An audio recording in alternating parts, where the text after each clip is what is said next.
Pelaksanaan Munas Partai Golkar kali ini menarik. Selain agenda tunggal yaitu menetapkan calon ketua umum Partai Golkar untuk memimpin Partai Golkar 5 tahun mendatang. Hal kedua yang menarik adalah ketika hanya ada satu calon tunggal, yang itu ada pada sosok yang bernama Bahlil Lahadalia. Hal menarik lainnya adalah ketika dalam pemaparan visi dan misi sang calon ketua umum untuk secara aklamasi ditetapkan sebagai ketua umum definitif, Bahlil Lahadalia mengatakan agar seluruh kader Partai Golkar berhati-hati dengan sosok Raja Jawa. Apa tafsir yang bisa kita berikan terhadap hal-hal menarik tersebut, khususnya teori simbol yang bisa kita berikan pada pernyataan sang ketua umum tentang sosok Raja Jawa yang dimaksud. Selamat datang dalam channel Meragukan Filsafat, sebuah channel yang dibangun untuk didedikasikan bagi upaya membaca fenomena sosial politik kebudayaan dengan menawarkan sudut pandang pemikiran filsafat, memberikan tafsir dan kritik konstruktif, dan menawarkan solusi untuk kehidupan Indonesia yang semakin baik ke depan. Teman-teman, pernyataan Ketua Umum Bahlil Lahadalia bahwa kita harus berhati-hati dengan keberadaan Raja Jawa menimbulkan kegaduhan politik di tanah air. Setidaknya insan politik tanah air bertanya-tanya, siapa figur yang dimaksud dengan Raja Jawa? Secara umum dan dalam tafsir praktis pragmatis, kita umumnya akan mengatakan figur yang dimaksud dengan Raja Jawa adalah presiden yang sedang memimpin saat ini, yaitu Joko Widodo. Kiprah dan sepak terjang politiknya sedikit banyak diperlihatkan dalam kata-kata sang ketua umum Bahlil bahwa kita harus berhati-hati dengan sosok Raja Jawa ini. Karena kalau tidak kita berhati-hati, maka kita akan terdampak dengan berbagai macam kemungkinan-kemungkinan yang akan terjadi. Kemudian, tafsir simbolik yang bisa kita tawarkan terkait dengan siapa sosok yang dimaksud dengan Raja Jawa itu kemungkinan juga menunjuk pada rezim pemerintahan yang baru di masa kepemimpinan presiden terpilih yaitu Prabowo Subianto. Kebetulan Joko Widodo dan Prabowo Subianto adalah orang Jawa, dan karena itu kita dapat meraba-raba dan menduga-duga bahwa arah pernyataan Bahlil Lahadalia ini menunjuk pada kedua orang, yaitu Joko Widodo dan Prabowo Subianto.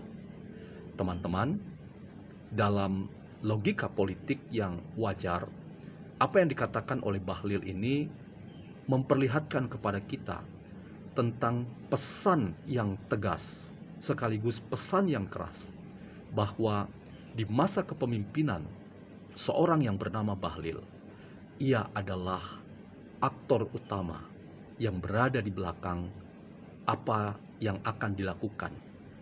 Selama ini, Bahlil adalah tokoh yang sangat dekat dengan Presiden Jokowi, dan itu yang ingin ia lanjutkan ketika rezim berganti di bawah kepemimpinan Presiden terpilih Prabowo Subianto. Pesan yang mau dikatakan bahwa ia tidak mungkin berbeda pandangan.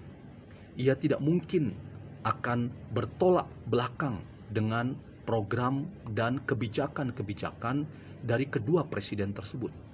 Partai Golkar secara umum, lewat kata-katanya seluruh kader partai ini harus berhati-hati dengan Raja Jawa.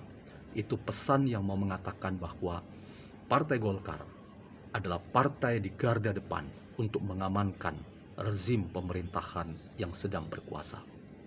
Teman-teman, sejarah Partai Golkar sesungguhnya adalah partai yang sangat dekat dengan pemerintah.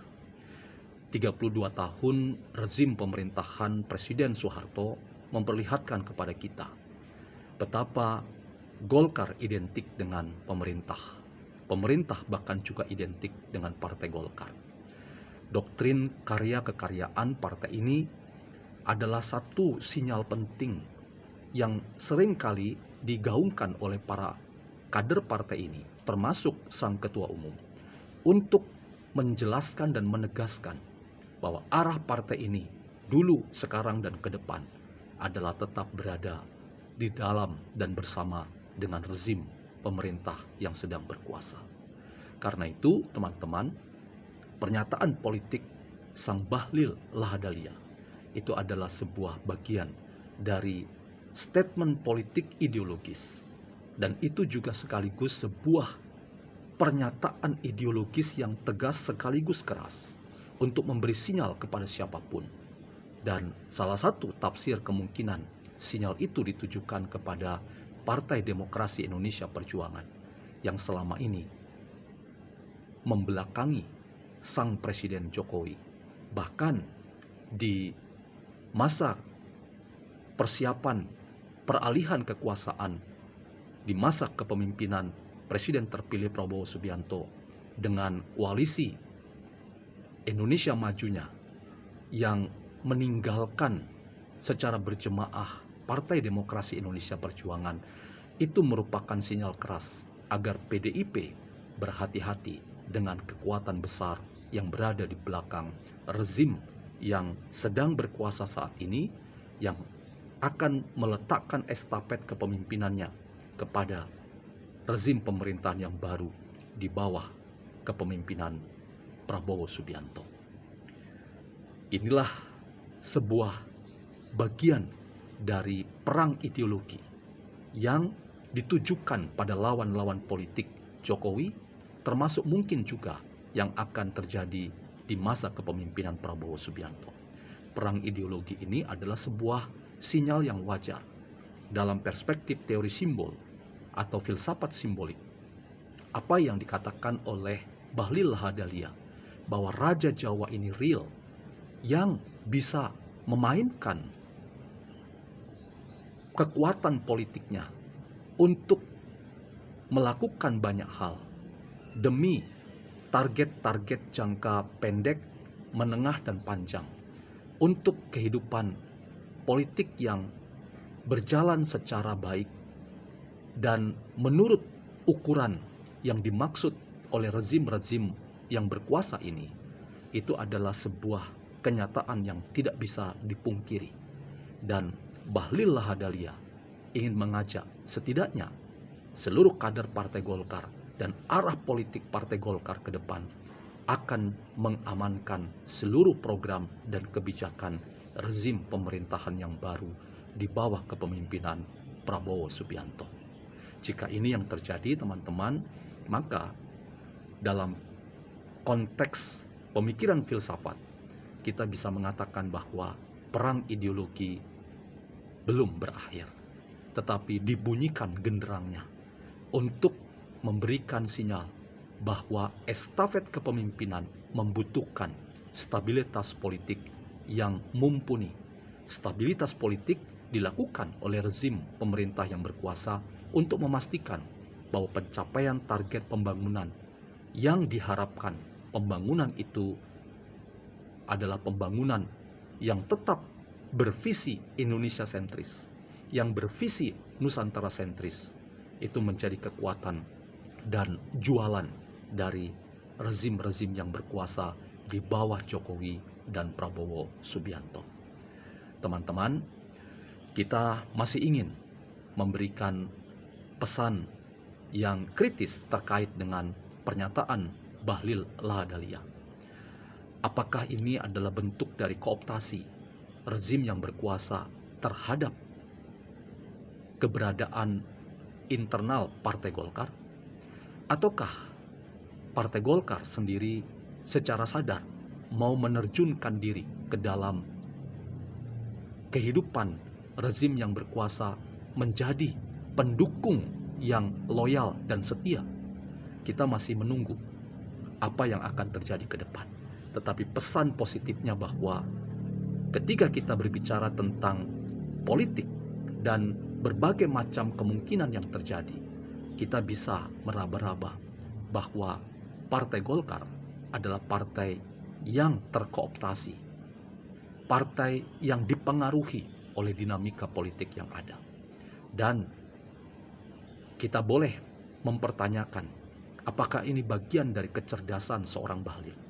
Ataukah ia juga adalah seorang yang pragmatis dan berpikir praktis, berpikir jangka pendek tentang apa yang akan diperoleh untuk Partai Golkar ketika lebih baik ia berada di dalam pemerintahan yang sedang berkuasa. Berbagai macam kemungkinan bisa terjadi.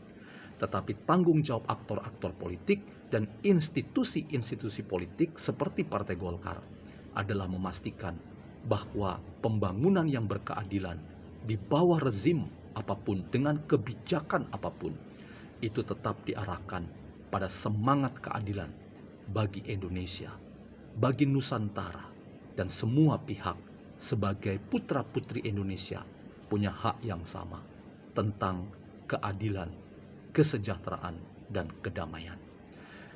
Teman-teman, pada akhirnya saya ingin mengatakan, pernyataan seorang Bahlil bahwa kita harus berhati-hati dengan sosok Raja Jawa, itu adalah sinyal penting bahwa ideologi yang dibangun oleh partai ini adalah ideologi yang dekat dengan rezim yang berkuasa.